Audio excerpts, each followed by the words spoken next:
Oke, selamat malam teman-teman. Jumpa lagi di Talk Show From Home, edisi hari Kamis, 25 Juni 2020.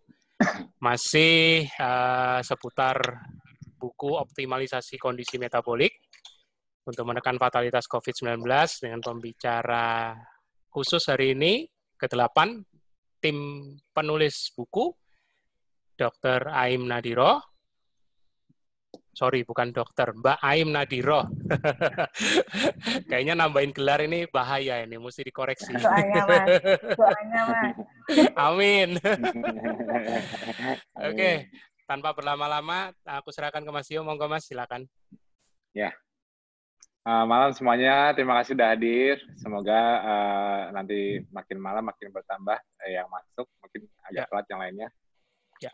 Ya, hari ini kita masih ngebahas seputar buku panduan, yang panduan untuk mencegah fatalitas COVID-19. Dan hari ini kita kedatangan tamu salah satu penyusun buku, yaitu Mbak Aimatun dari Bangkalan Madura, ya Mbak? Yes. Betul ya? Nah, Bangkalan Madura, ya. Nanti Mbak Aim juga cerita nih kasus COVID di sana gimana nih, katanya lagi santer-santernya juga. Iya, gimana itu? Ya oke, nggak perlu berlama-lama, kita langsung lanjut ke Mbak Aim untuk memberikan insight seputar bukunya dan juga pengalamannya seputar di saat pandemi COVID ini di lapangan bagaimana. Silakan Mbak Aim, monggo. Terima kasih. Assalamualaikum warahmatullahi wabarakatuh. Waalaikumsalam warahmatullahi wabarakatuh. Selamat malam, warrior semua. Semangat pagi. Sudah pada tidur tak ini? Semangat malam. Semangat pagi. Perlu perkenalan lagi apa enggak ya, Mas ya? Boleh, nggak apa-apa. Nama saya memang susah. Susah ya, setiap kali orang yang membaca nama saya. Tapi itu... memang ada itunya ya, ada jedanya. Iya, strip ini tuh iya, sesuai KTP juga gitu. Iya, semua ijazah. Oh iya. Unik. Setiap kali orang membaca nama saya itu susah. Memang saya jarang muncul di FB. Tapi kalau misalkan ke Indomaret atau Alfamart itu pasti menemukan nama saya, Mas. Kan ada HIM Biskuit itu loh, Mas. Wah, HIM Biskuit. Pasta halu itu, Mbak. Pasta halu itu. Bisa aja. Itu jajanan karbo ya. Oke. Saya saat ini bekerja di Universitas Muhammadiyah Surabaya, baru pindah. Sebenarnya aslinya itu Sidoarjo, hanya saja terdampar di Madura. Oh gitu. Iya, terdampar di Madura. Jadi setiap hari juga harus nyebrang untuk bekerja. Oke, basic saya dari STK, Mas. Dari sekolah perawat, kemudian selingkuh jadi bidan, dan sekarang malah jadi dukun online. Kan pandemi, Mas. Jadi perdarahan kenceng-kenceng.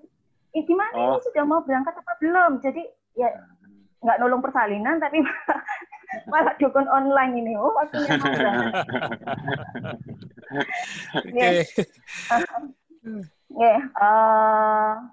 Saya mau sedikit cerita ya. Mohon maaf ini senior-senior, mungkin ada yang dokter.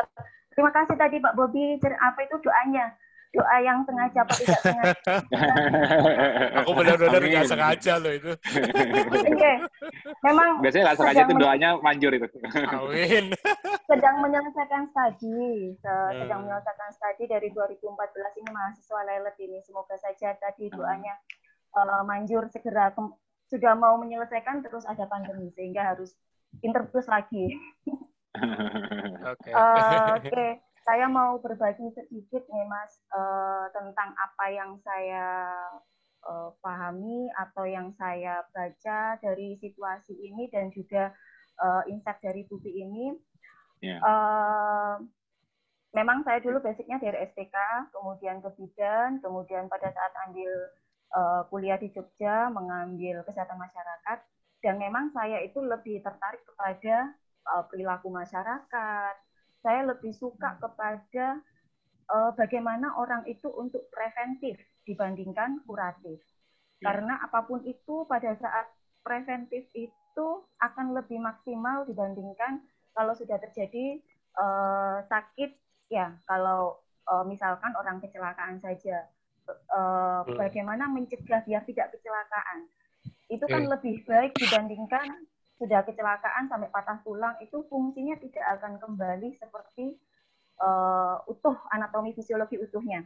Di sini saya akan sedikit sharing tentang teori epidemiologi, yaitu segitiga epidemiologi, Mas. Mungkin Mas Bobi bisa share gambar yang kita diskusikan tadi, Mas Bobi, nggih. Jadi menurut ilmu epidemiologi itu ada berbagai pendapat. Berbagai pendapat, ada yang teorinya Bloom. Kalau ini menurut Gordon, fenomena Gordon. Jadi bagaimana proses penularan penyakit itu terjadi atau proses sakit itu terjadi itu terdiri dari 3 faktor ini. Ada agen, penjamu atau host, kemudian ada lingkungan. Lingkungan ini kan seperti lingkungan sosial, lingkungan ekonomi, kemudian komunitas juga, kemudian budaya. Kemudian kalau host ini kan dari kita ya Mas ya, dari kita. Agen ini kan virus. Kira-kira dari 3 faktor tersebut, apabila dari salah satunya itu tidak seimbang, maka akan terjadi sakit. Untuk kondisi saat ini kalau melihat dari agennya atau lingkungannya kan benar-benar tidak bisa kita kendalikan. Dalam artian begini, bagaimana kita bisa mengendalikan virus? Virusnya seperti itu, berkembang cepat. Kemudian melihat dari virulensinya, kemudian melihat dari sifat virusnya. Kalau untuk saat ini sifat virusnya itu kan ada yang bilang virus cerdas, ada yang bilang virus jomblo, ada dan dia itu membutuhkan inang, kan gitu ya Mas ya. Kemudian kalau dari lingkungan, di mana kembali lagi ke manusia. Manusia itu unik dengan berbagai keinginan, dengan berbagai macam budaya, dan masyarakat itu kan banyak. Kita tidak bisa mengendalikan agen sama lingkungan. Yang bisa kita kendalikan adalah di host. Nah, makanya itu kita harus menjadi bad, ya kan? Bad host, apa itu namanya? Jadi be a bad host. Ya, keblind. Lupa ya, udah harus pakai kaosnya biar ingat. Iya, kaosnya iya belum dipakai. Ya, di dalam host ini kan kita ada sistem imun, kemudian bagian apa yang kita konsumsi, kemudian bagaimana kita kebiasaan sehari-hari, apakah olahraga atau tidak. Dari ketiga faktor ini yang bisa kita kendalikan hanya dari hostnya. Yang lain kan kita tidak bisa. Meskipun virus itu banyak datang pada saat host kita bagus, dalam artian tidak bisa dipakai untuk berkembang biak virus itu, insya Allah tidak akan terjadi sakit. Kita tidak bisa menghindari juga berlama-lama diem di rumah, yang ada malah stres sendiri kan Mas ya. Jadi ya, betul. Apa itu namanya, yang bisa kita kendalikan ya diri kita atau dari hostnya.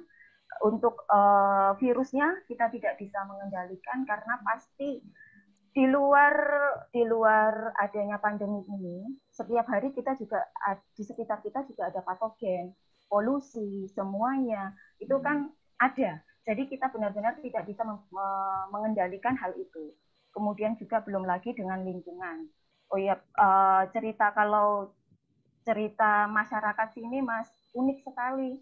Jadi apa ya? Kalau di sini itu fenomenanya banyak rebutan, Mas, rebutan jenazah. Tidak hanya jenazah. Iya, apalagi jadi masyarakat sini itu masih belum bisa menerima kalau ada orang meninggal dengan menggunakan protokoler COVID. Tidak semuanya bisa menerima itu. Jadi ya berujung rebutan, sedangkan aparat di sini ya lebih baik mundur daripada rebutan hal seperti itu gitu. Kemudian untuk insight buku ini saya juga sudah berusaha memberikan kepada teman-teman yang kemarin teman yang di RSUD Bangkalan sudah saya kasih, kemudian RSUD Sidoarjo apa itu namanya ada teman yang perawat tim itu meninggal, katanya satu ruangan, langsung saya kirimi. Dalam artian gini, mereka semuanya itu belum ada yang mempunyai lifestyle kayak kita. Tapi kan protokol ini kita dibuat, diharapkan bisa dipakai baik itu di rumah sakit maupun di rumah. Yeah. Saya cuma berdoa, saya tidak banyak harus begini, harus begitu. Sudah dibaca saja. Saya hanya berdoa semoga Allah itu melunakkan hatinya untuk mau membaca gitu aja. Kalau kamu ada keluhan seperti ini, ikutin saja, ikutin pada saat tubuh itu tidak mau makan, ikutin saja. Loh nanti kan malah lemes. Ada juga yang komentar seperti ini pada saat saya kasih buku, teman saya ngasih buku ke temannya karena sudah ada di sini itu ada 3 bersaudara meninggal, Mas. Tetap hebatnya orang sini ya. Hebatnya orang sini masih belum percaya bahwa itu COVID. Tapi meninggalnya itu udah dikasih tunjuk bahwa swabnya positif atau rapid testnya positif? Ya, yang pertama sudah positif. Yang pertama positif. Yang kedua adiknya karena belum sempat swab, kondisi sesak ke rumah sakit langsung meninggal. Kemudian yang ketiga itu anak dan lain-lain itu masih belum percaya, yang kepikiran lah, jantung lah, pasti kepikiran kan mas, psikologis, namanya berturut-turut dalam waktu 2 minggu. Kalau di sini memang trennya begitu. Yang di Sampang itu yang keluarga tenaga kesehatan kan itu juga meninggal semua. Bapak ibu, anaknya 2 anak dokternya juga meninggal. Kalau ya di Bangkalan itu, jadi orang-orang di sini itu masih belum percaya bahwa itu COVID. Yang mereka percaya itu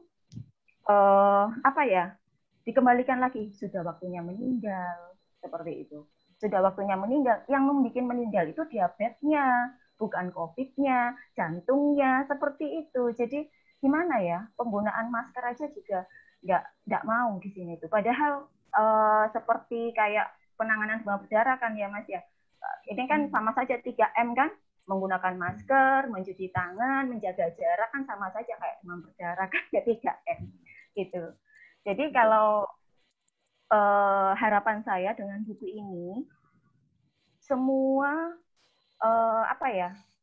cuman kosongkan gelas untuk mau menerima dulu, ikhlas dulu bahwa oh ini ada pandemi, bukan konspirasi. Oh ini saya mau belajar, semoga saja orang-orang itu mendapatkan atau pada saat belajar itu mendapatkan atau bertemu dengan orang yang tepat, kemudian membaca yang tepat, karena kita juga dengan zamannya sosial media kita tidak bisa menghindari atau dengan berita-berita hoax itu yang semakin membuat orang bingung ya, yang benar yang mana, yang benar yang mana. Semoga saja buku ini bisa membantu, karena rasio rumah sakit sama rasio yang sakit sama rasio alat itu sangat jomplang. Jadi rumah sakitnya ada, petugas kesehatannya ada, alatnya juga ada, tapi pada saat yang sakit itu ribuan, kan otomatis tidak bisa tertangani. Otomatis biarlah yang di rumah sakit itu orang-orang yang sudah membutuhkan bantuan alat. Jadi kalau misalkan merasa cukup sadar diri, aku kok merasa begini ya, apalagi OTG kan banyak sekali 80% ya Mas. Aku merasa gak enak badan, sudah karantina sendiri di rumah, kemudian semoga berjodoh dengan ketemu buku kita sehingga menerapkan itu di rumah. Jadi biar yang di rumah sakit itu orang-orang yang dengan yang sudah benar-benar bantuan. Jangankan itu ya Mas ya. Di sini itu beberapa kali informasi dari teman saya.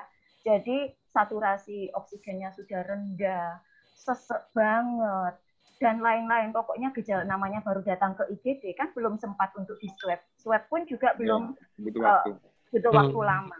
Itu maksa mau pulang Mas. Kalau di sini kasusnya itu seperti itu, maksa mau pulang. Jadi tidak bisa berkata-kata. Kalau di sini itu ya tipe masyarakatnya sebenarnya tidak di sini saja, di Surabaya juga banyak. Dan ini kan kasus kematian kayaknya sudah melebihi Jakarta ya, Jawa Timur ini. Iya. Sepertinya sudah melebihi Jakarta. Berita terakhir memang udah 200-an di Jawa Timur, di DKI 190 kalau nggak salah. Iya, hebat sekali. Itu saja Mas. Oh iya Mas, saya boleh memutar video. Bukan memutar lagu. Lagu ini sangat menyentuh hati dan pikiran saya. Ini saya kenal pada saat masih SPK, Mas. Dan itu saya ingat sampai sekarang, bahwa sekaya-kayanya orang, itu tidak akan ada artinya pada saat orang itu sakit.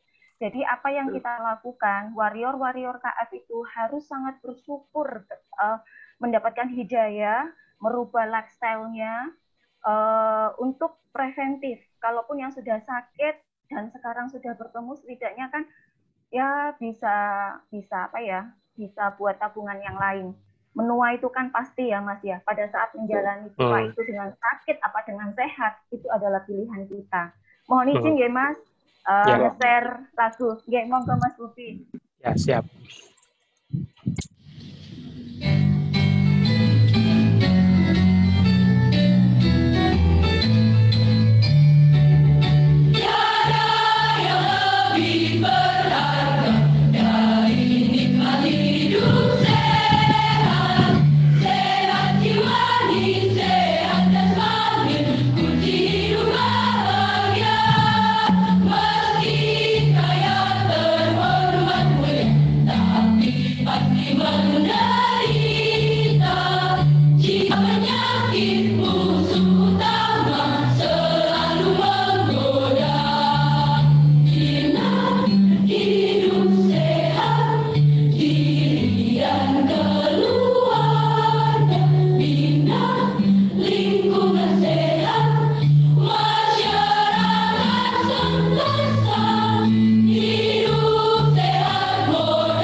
Monggo Mbak Im, silakan.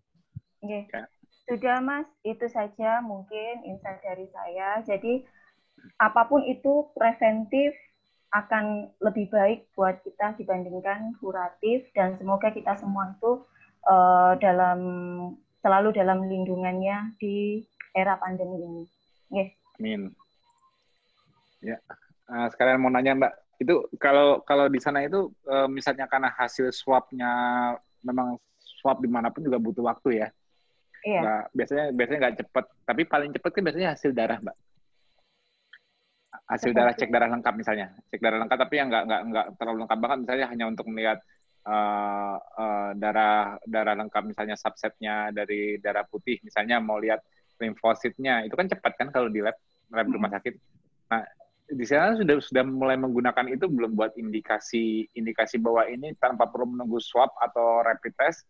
Kalau udah bergejala kayaknya memang lihatnya swab ya, rapid test juga bisa. Tapi rata-rata kalau rapid testnya ada IgG dan IgM-nya yang aktif, bisa juga lihat dari situ, itu cepat juga hasilnya. Tapi yang paling menandakan bahwa ini prognosisnya ke arah buruk, harus segera dibantu ventilator, karena kita kan biasanya kan nyaranin pakai lihat limfosit count-nya, penurunan di limfositnya dan kenaikan neutrosilnya. Itu dicek nggak di IGD? Nah, nggih Mas, gini, memang saya ini kan tidak di rumah sakit ya Mas ya, saya kan di pendidikan. Cuman pada awal-awal pandemi dulu itu ada kasus positif, kemudian itu dan dinyatakan negatif, tapi memang ada masalah darahnya tapi dipulangkan. Ada apa? Dipulangkan, masalah? Ada masalah darah. Maksudnya kalau nggak salah limfositnya masih tinggi atau bagaimana gitu loh saat itu. Tapi dipulangkan karena hasil swab-nya negatif gitu kan. Dipulangkan siang duhur Jumat itu dipulangkan, malam jam 11 malam itu perdarahan terus meninggal Mas. Kondisinya seperti itu. Meninggal orangnya. Gimana? Perdarahan, jadi keluar darah semua, keluar darah kayak mimisen. Itu saya nggak tahu. Informasi dari saudaranya memang seperti itu. Itu di darahnya, hasil lab darah itu masih ada yang aneh. Kenapa kok dipulangkan? Saat itu saya mencoba pendekatan kepada teman yang di rumah sakit. Ya, karena saya nggak di rumah sakit ya, Mbak minta tolong dicek darahnya. Ini loh trennya. Kita kan juga ada diskusi di grup Telenakes ya, Mas ya. Saya tunjukkan, ini loh trennya. Mungkin kalau di Bangkalan belum bisa dianalisa karena kasusnya masih satu itu aja kan. Sedangkan di rumah sakit saat itu kan pernah ada diskusi yang tren darah COVID itu loh Mas. Itu saya tunjukkan, ini loh coba Mbak lihat tren darahnya. Saya nggak bisa masuk ke sana. Jadi nggak bisa masuk, nggak bisa terlalu intervensi gitu Mas. Tapi saya tolong cek darahnya. Kalau dari swab-nya seperti itu, cek darahnya. Saya sudah pesan-pesan seperti itu, tapi ya juga nggak bisa terlalu banyak. Swab soalnya terlalu lama. Terlalu lama, Mas. Apalagi kalau mesti harus dikirim ke rumah sakit lain yang punya alatnya atau lab dulu. Iya. Kan ini baru lama. Iya, baru mau ada di Bangkalan ini. Sekarang aja sudah 170 sekian kasusnya. Kasus di Bangkalan sudah 176 atau 70 berapa gitu Mas. Kondisinya PDP kan? Positif Mas. Ya, PDP berarti. Nah mereka itu positifnya mereka itu dari sisi apa? Dari sisi rapid test atau dari sisi swab? Dari sisi swab. Oh, swab positif ya. Kalau positif swab berarti memang dia masih mengalami gejalanya, maksudnya masih PDP jatuhnya. Kalau swab sampai positif PDP, tapi kalau di sini ini PDP-nya itu yang meninggal di posisi PDP itu 42. 42 yang meninggal di posisi PDP, sedangkan yang positif itu meninggalnya 26. Jadi kebanyakan masih menunggu hasil swab, tapi sudah meninggal duluan. Meninggal. Jadi di posisi PDP meninggalnya. Tapi pada saat hasil swab keluar positif, yang kasus PDP itu sebenarnya positif gitu. Sekarang sudah 172 kasusnya, Mas. Dan semuanya mengerucutnya juga masih ke komorbiditas kan? Maksudnya mereka dengan sindrom metaboliknya, parameternya kelihatan semua kan? Nah, itu belum. Nggak tahu. Kalau sayangnya di pendidikan masih. Bukan yang bisa punya akses langsung ke ini. Ya, memang sih. Tapi kalau dari gambaran sekilas yang ada beberapa nakes yang meninggal itu kelihatan ada yang obesitas seperti itu. Kalau lihat secara fisik ya, Mbak ya. Secara fisik memang obesitas. Gitu. Ya makanya mudah-mudahan buku kita bisa sampai dipraktekkan di rumah sakit. Mungkin nanti insya Allah ada yang start duluan, lihat keefektifannya, dan insya Allah bisa diikuti juga untuk diterapkan ke yang lainnya. Karena memang kuncinya itu memang dari infeksi ini kalau udah bergejala ya seperti yang di TFH kemarin aku cerita dengan Mbak Iin, bahwa kuncinya kita harus melakukan kondisi yang antagonis dari kondisi yang terjadi. Pada saat kita bergejala, artinya kita inflamasinya mulai naik dan fatalitasnya itu menuju ke hyperinflammation atau badai sitokin, ya otomatis kita harus melakukan negatif antagonisnya, yaitu berusaha melakukan apapun yang bisa menurunkan inflamasinya, melakukan lifestyle anti-inflamasi. Di kondisi itu ya sickness anoreksianya seperti yang aku bilang kemarin harus turunkan. Dan kondisi puasa itu sebetulnya nggak cuma menurunkan inflamasi, dia juga memberikan chance untuk sistem imun kita mulai merespon baliknya lebih cepat, karena kalau di komorbiditas, kendala awalnya kenapa sistem imun kita yang aku bilang kemarin di TFH-nya Mbak ini itu yang menyerang secara acak itu, secara inflamasi itu, kenapa mereka bisa berlebihan? Karena apa? Karena awalnya itu justru mereka malah kelewat. Maksudnya sudah masuk, tapi tidak ada respon untuk menyerangnya duluan. Jadi uniknya ini kalau di komorbiditas, kemampuan dia mensekresikan interferonnya yang bisa membangunkan imun-imun lain itu turun. Udah lemah gitu ya, Mas? Ya, karena jadi salah satu sitokin namanya interferon tipe 1. Tipe 1 interferon itu fungsinya untuk alerting, membuat T-selnya jadi melek, membuat, ya pokoknya adaptive lineage-nya juga cepat dipanggil dengan sekresi sitokin interferon. Tapi uniknya kalau di SARS-CoV-2 ini, terutama yang komorbiditas, dia untuk evade itu menghindari respon imun, terutama di komorbiditas, ialah awalnya justru dia menghindari respon inflamatori. Makanya bisa nggak bergejala dulu, tiba-tiba pas gejalanya udah muncul, inflamatori responnya udah muncul, itu udah sebetulnya viral load-nya udah banyak. Viral load ya, jadi viral load itu artinya virion yang dihasilkan dari infeksi awalnya itu sudah banyak, sehingga saat respon imun yang inflamatorinya baru masuk itu sifatnya overwhelm.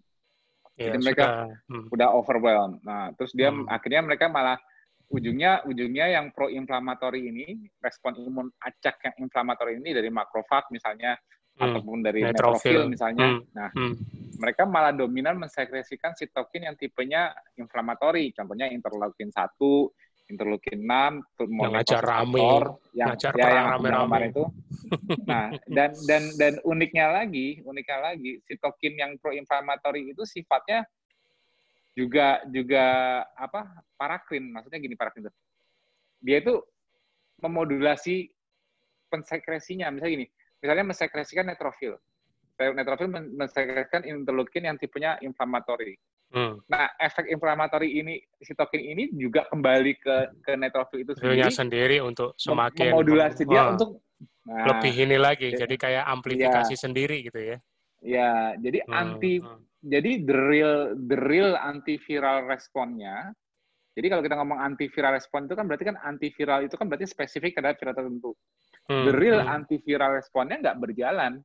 Akhirnya malah cuman serangan acak terus. Ya, yang inflamasinya yang inflamasinya itu kemana-mana. Makanya jangan heran kalau terjadi trombosis, terjadi efek-efek dari hiperinflamasi itu kemana-mana. Jadi kalau yang tadi Mbak Ayem bilang, oh dia meninggal karena diabetesnya, ya iya. Tapi kalau dia nggak pernah kena COVID, mungkin dia mati mungkin dia almarhum karena diabetesnya mungkin masih 10 tahun lagi kalau dia nggak berubah gaya hidup. Misalnya.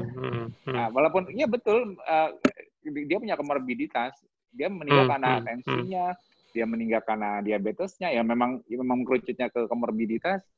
Tapi sebetulnya jika potensiometer inflamasinya nggak ditinggiin, karena penyakit chronic disease atau komorbiditas itu ialah penyakit yang ada unsur inflamasinya tapi low grade. Makanya disebutnya low grade inflammation. Jadi grade-nya itu rendah inflamasi. Jadi tapi continue terus. Jadi kayak continue terus, yang itu yang bisa membuat akhirnya terjadi kerusakan. Makanya kan dibilang komorbiditas atau contohnya diabetes itu sifatnya silent. Kenapa silent? Karena low grade inflamasi. Kita sering menutupinya kembali gejala-gejala itu dengan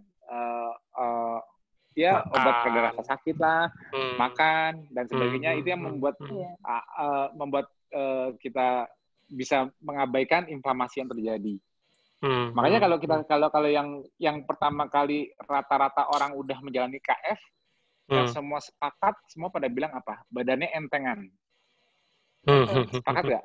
Nggak, dalam hitungan hari aja semua pada bilang walaupun belum adaptasi, tetap rata-rata bilang pasti badannya enakan, segeran, entengan. Itu Saya dulu sebetulnya perang loh, Mas. iya. Tapi yang makanya yang dibilang yang dibilang yang orang nggak sakit pun bilang makin entengan, walaupun kalau yang sakit pun dia harus mengalami healing crisis dulu. Tapi end up-nya ujungnya ialah badan mereka entengan. Maka bilang sebetulnya nggak ada itu namanya badan entengan. Walaupun berat badan berkurang, tapi rasanya beda dengan rasa berat badan berkurang. Rasanya kayak gimana ya? Entengan itu rasanya kayak ringan badannya, kayak bukan karena beratnya tiba, mungkin dia baru hilang 2-3 kilo, tapi dia merasa segeran, entengan gitu. Energi. Itu sebetulnya itu sebetulnya bukan entengan, itu inflamasi yang turun. Karena begitu dia ketosis, semua inflamasi di badan dia tuh diturunkan. Itu yang buat dia merasa kayak entengan ya. Kok pegel-pegelnya nyeri-nyeri. Sebetulnya yang dia merasa kemarin-kemarin itu merasa badannya berat, cepet capek, itu sebetulnya inflamasi. Itu yang banyak orang nggak sadar. Yang mereka rasa kayak kalau waktu zaman masih makan karbo itu kayaknya badan cepet capek, berat, kayaknya gimana, kayak sluggish gitu loh, kayak rasa badan itu kayak sluggish gitu loh, kayak ada setiap hari itu selalu ada yang nggak enak, jadi dia harus nyari makan dulu atau apa supaya agak enakan lagi, agak segeran lagi gitu loh. Nah, kayak fragile gitu ya Mas ya. Iya, itu semua sebetulnya low grade inflammation. Itu yang aku sebut low grade inflammasi yang terjadi dalam level rendah terus menerus. Tapi jadi akhirnya memicu suatu kekronisan dari suatu penyakit. Nah, itu yang makanya komorbiditas sebetulnya sih ini teori penuaan. Jadi semakin kita menua, semakin umur sel biologi kita bertambah, level inflamasi naik. Jadi akhirnya yang di ujung nanti yang membunuh kita juga inflamasi.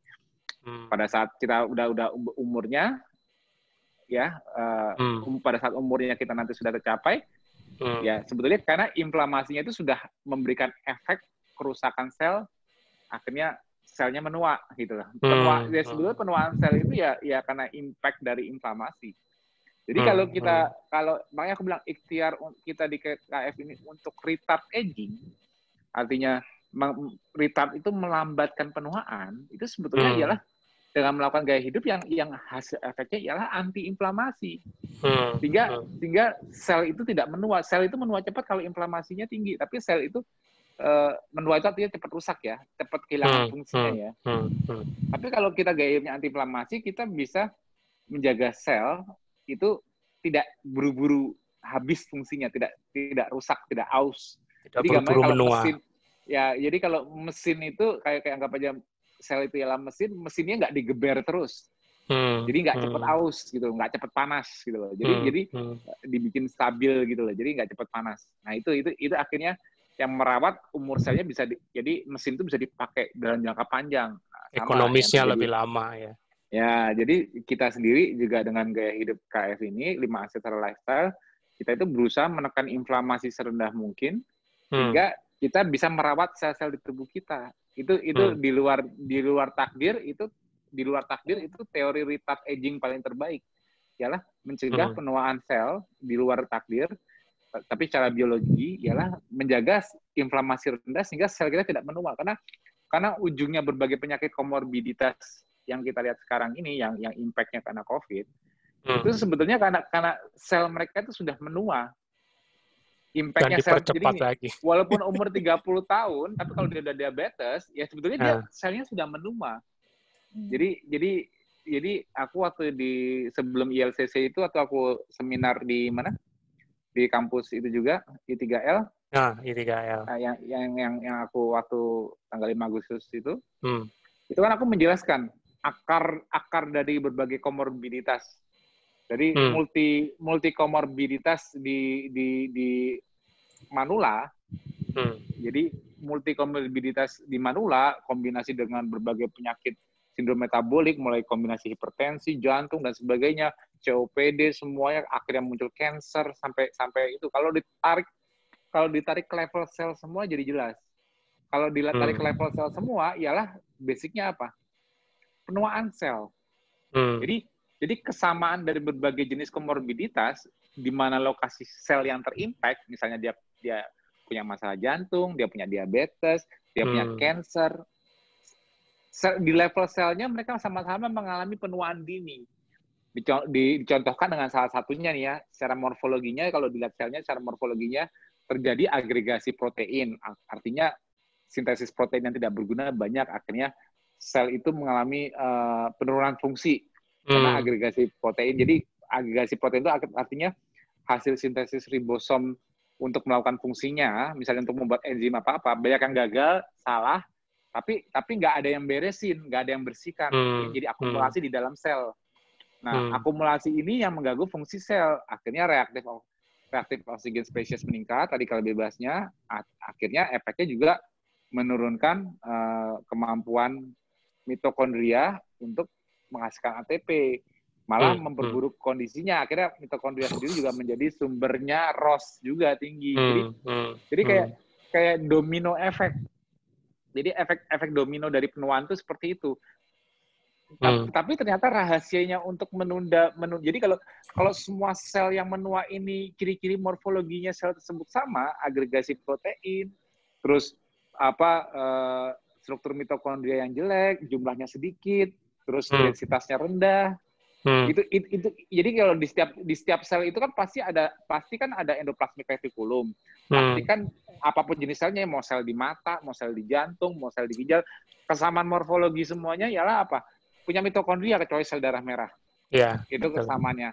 Nah, pada saat mereka menua, kesamaannya juga sama. Penurunan densitas dan mitokondria, penurunan jumlah mitokondria. Dan biasanya terjadi akumulasi sintesis protein yang tidak terpakai, agregasi protein namanya. Itu terutama kalau di dalam Alzheimer itu juga sel-sel otak mengalami agregasi protein, itu udah jelas.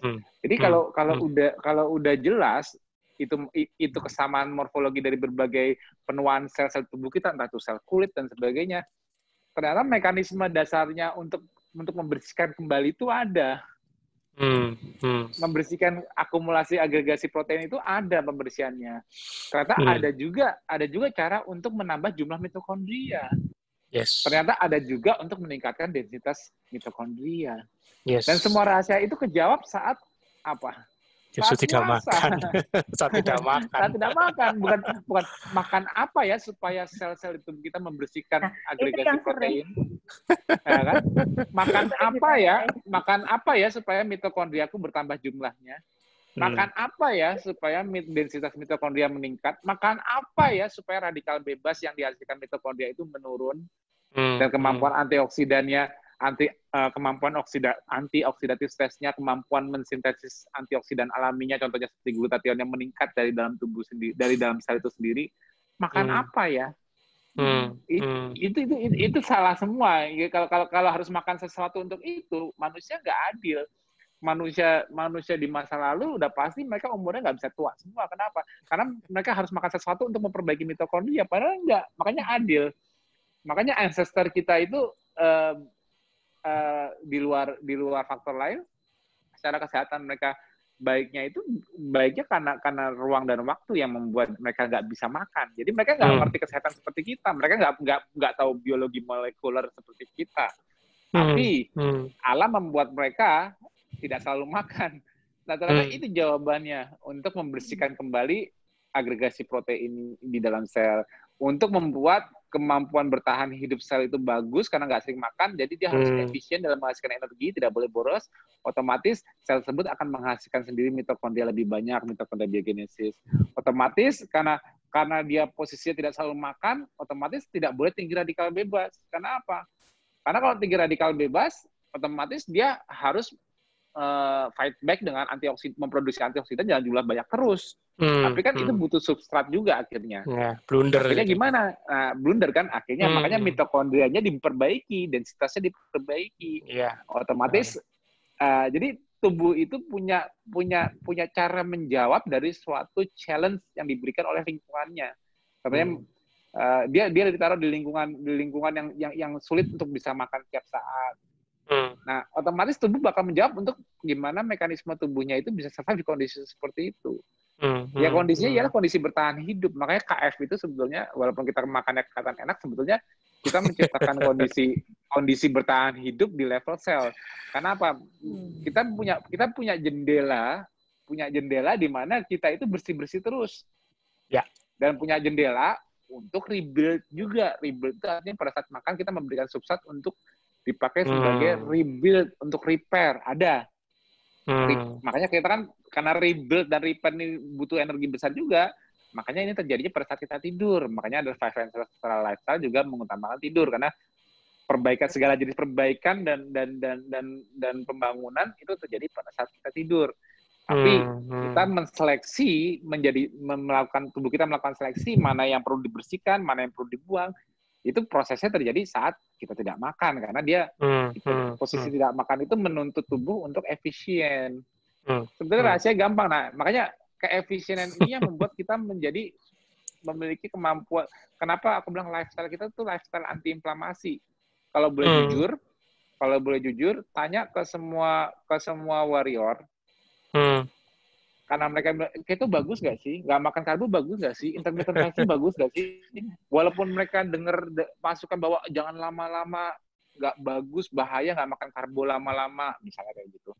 Tapi itu kan semua masukan dari luar, ilmu dari luar. Tapi jujur kalau nanya ke diri masing-masing selama menjalani KF ini, apa yang dirasakan badanmu bilang apa? Merasa lebih sehat atau merasa lebih sakit, lebih gak enak, lebih berat dibanding waktu masih makan karbo?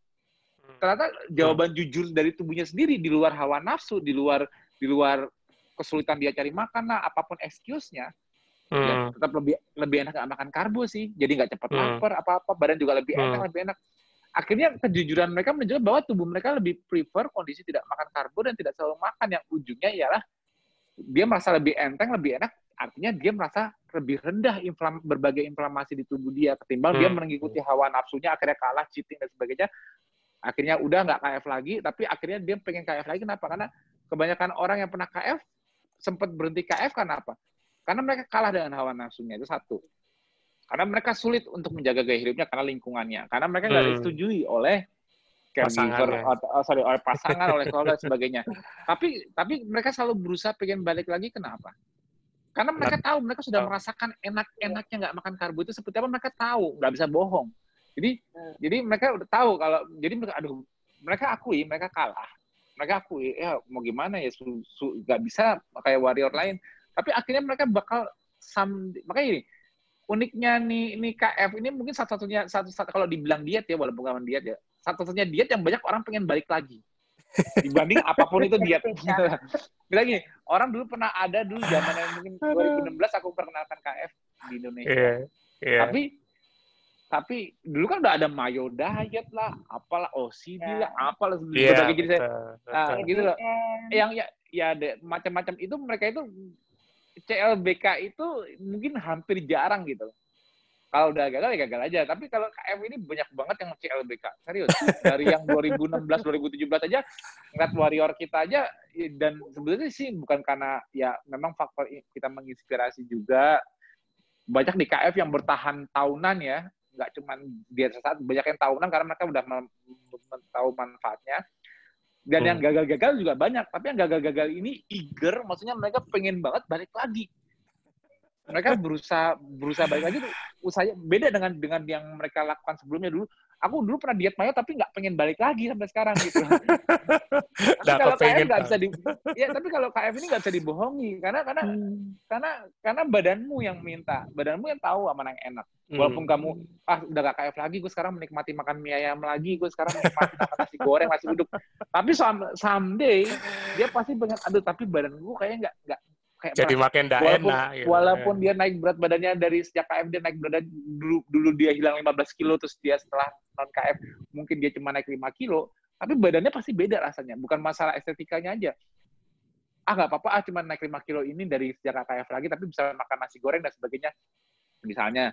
Tapi jujur, itu kan cuma masalah estetika. Tapi yang membuat banyak orang pengen balik, apa yang dirasa di badan itu beda.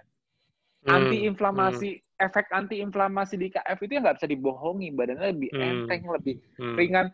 Kayaknya tidur lebih nyenyak. Apapun itu pasti beda deh dengan makan karbo. Itu udah aku jamin. Nah, jadi kalau dari segi preventif yang seperti dibilang Mbak Aim tadi, lebih utamakan preventif. Kita itu sudah menunjukkan bahwa impact dari menjalankan 5 ancestral lifestyle atau gaya hidup KF ini ialah anti-inflamasi. Bukankah itu preventif yang paling terbaik? Nah, tapi karena kita preventif terbaik bahwa kita dengan tidak selalu makan dan menjaga makan kita bebas karbo, kita preventif terhadap aging yang terlalu cepat, karena ujungnya dari accelerated aging di level sel ialah akumulasi berbagai chronic disease. Akhirnya yaitu komorbiditas ditandai oleh sindrom metabolik. Itu preventif. Tapi pada saat ada inflamasi yang ditinggikan dengan cepat karena sifatnya ini infeksi virus, gaya hidup kita juga karena basicnya sebagai dijalani sehari-hari sudah anti-inflamasi, juga bisa digunakan untuk kuratif. Itu dengan cara apa? Ya kalau misalnya di gaya hidup kita sehari-hari kita puasa 16/8, 18/6, 20/4. Begitu inflamasinya tinggi banget, insting manusia juga mengalami sickness anoreksia, mereka tidak nafsu makan, otomatis. Malah kita juga accelerated lifestyle tadinya. Tidak kita cuma 16/8, begitu dia gejalanya tinggi ya kita prolong 24 jam tidak makan, 23 jam tidak makan. Nah, baru nanti makannya dikit-dikit, tapi nanti begitu inflamasinya berhasil ditekan karena kita melakukan effort untuk melakukan antiinflamasi, effort ini sudah menghasilkan penurunan inflamasi, otomatis butuh rebuild kembali, perbaikan kembali.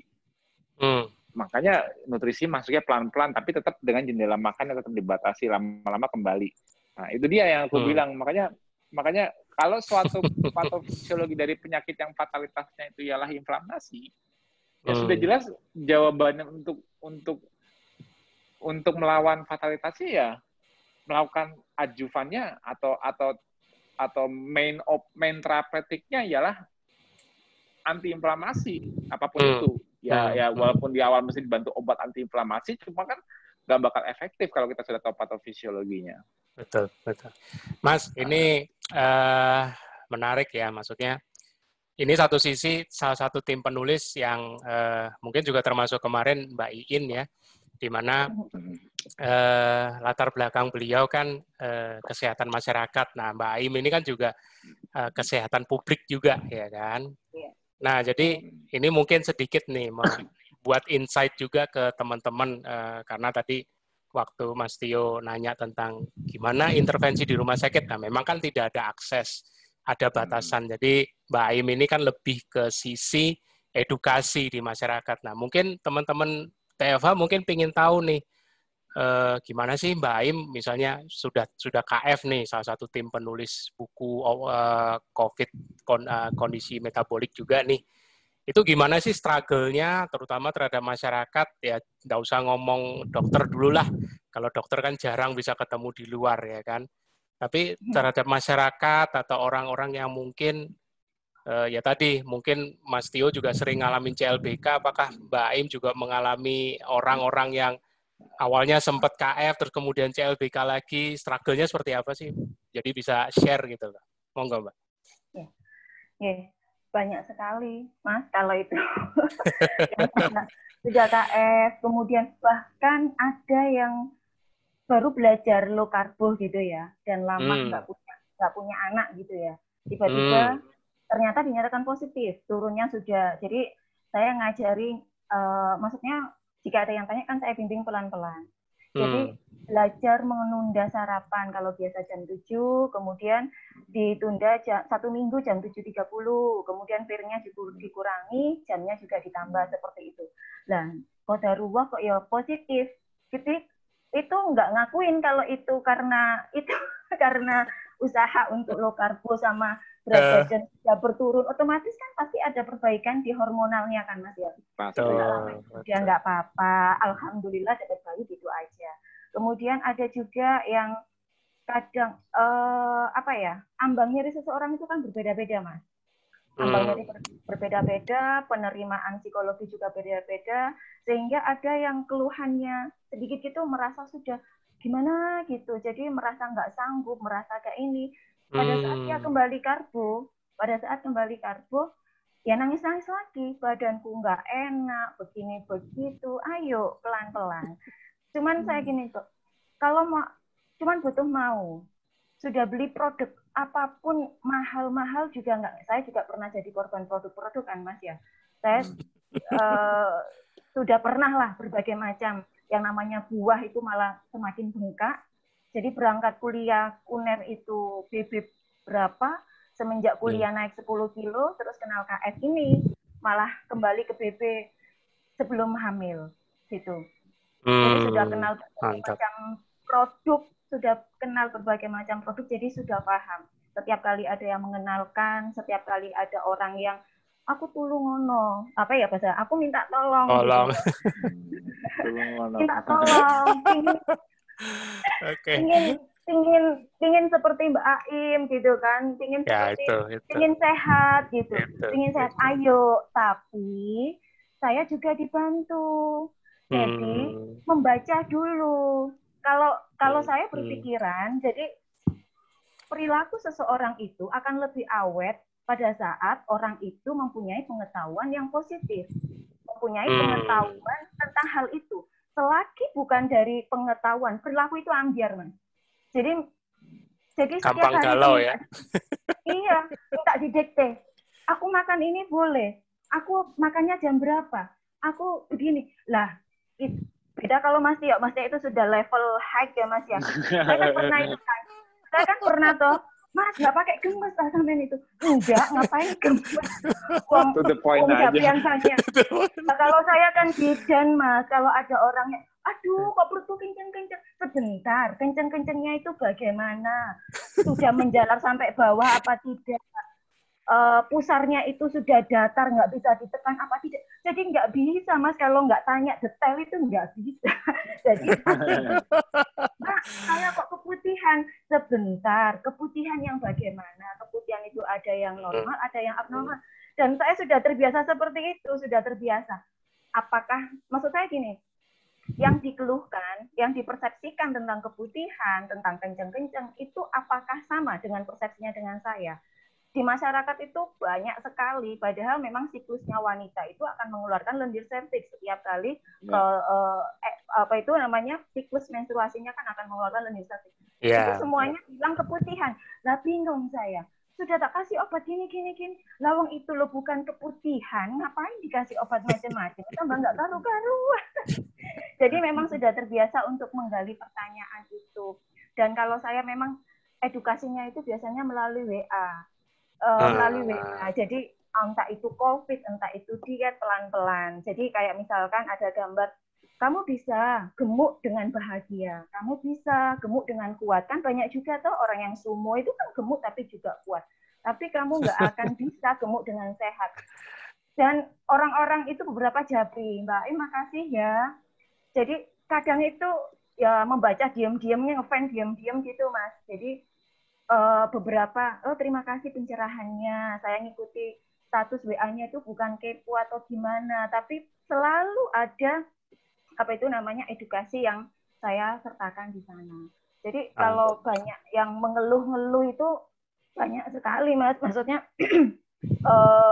kembali lagi kepada karbo. Saya dirasakan saja, maunya tubuh bagaimana. Saya nggak bisa juga. Iya, kalau misalkan orang itu ada di rumah saya karantina, ini loh menunya ini, saya bisa. Nah, tapi kalau di luar, sedangkan kita sendiri juga bekerja, masih harus nyebrang Surabaya, Bangkalan, masih. Jadi saya pasrahkan. Saya mau mendampingi, saya mau membantu, asalkan orang itu juga mau membantu dengan membaca. Nggak ngerti bisa tanya. Nggak ngerti bisa tanya, tapi kalau nggak mau membaca, mohon maaf, kayak gitu.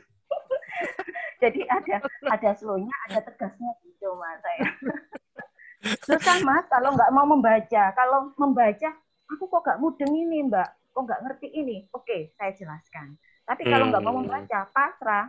Waduh, karena pengetahuan itu sangat berpengaruh kepada perilaku seseorang. Orang berpengetahuan positif, kemudian orang itu akan berpengetahuan dulu, kemudian bersikap dulu, kemudian juga dipengaruhi dari support keluarga dan orang sekitar. Nah, dia akan menentukan, oh bahwa low karbo itu bagus, oh bahwa olahraga itu bagus, oh bahwa puasa itu bagus. Oke, aku mempunyai sikap yang positif, oke, aku akan melaksanakan. Tapi kalau pengetahuannya enggak, hanya dicekoin, masa sih mau sudah gede-gede saya harus ngulang satu-satu. Ya nggak sanggup saya, Mas. Jadi curhat ya. Tapi ini Ya, mohon menarik lah. maaf. Kalau di dokter kan kadang-kadang saya lihatnya secara pribadi memang ya ada SOP dan tata laksana untuk intervensi medis. Nah, kalau yang public health gini atau kesehatan masyarakat gini kan lebih banyak berurusan sama psikologi ya kan, berhubungan dengan edukasi dan segala macam. Ini berhubungan dengan karakter dan memang ya cukup menguras emosi, menguras jiwa ibaratnya begitu. Tapi ini menarik, jadi biar teman-teman TFH juga tahu bahwa jangankan yang dokter, yang ada di garda terdepan edukasi masyarakat pun juga mengalami kegalauan melihat budaya, melihat disiplin ya kan, yang masih ya seperti tadi yang Mbak Aim cerita di awal, orang masih pasrah dengan ini sudah waktunya meninggal, padahal sejelas-jelas masih bisa ditanggulangi asal mau, ini ibaratnya begitu. Asal mau. Mas, ini sedikit selalu pertanyaan klasik ini dan juga mungkin Mbak Aim ini masih sering ditanyakan, on off ketosis itu bahaya nggak sih? Seberapa bahayanya? Monggo bisa salah satu atau berdua nanti saling melengkapi. Monggo masih ya. Ya. Public health tuh, mundur dulu. On-off ketosis itu jelas nggak bagus lah. Jelas nggak bagus ya, karena sifatnya gini loh. Saat kita ketosis, tujuan utama kita mengalami ketosis ialah semua sel itu spare glukosa. Satu. Ya. Gini. Aku ngasih rasio perbandingan aja, membandingkan sendiri ya. Oke. Jangan ngomong anggap aja KF itu nggak ada. Anggap aja dengan pola makan normal. Tapi kita berusaha makan sehat, pola makan normal sehat. Tapi kita sering tiba-tiba Sabtu Minggu kita makannya pizza, donat, apa yang gula-gula tinggi gitu loh, pokoknya makannya anggap aja 6 hari menderita. Sabtu Minggu berarti 5 hari itu makannya nasi merah sama sayur yang sehat misalnya.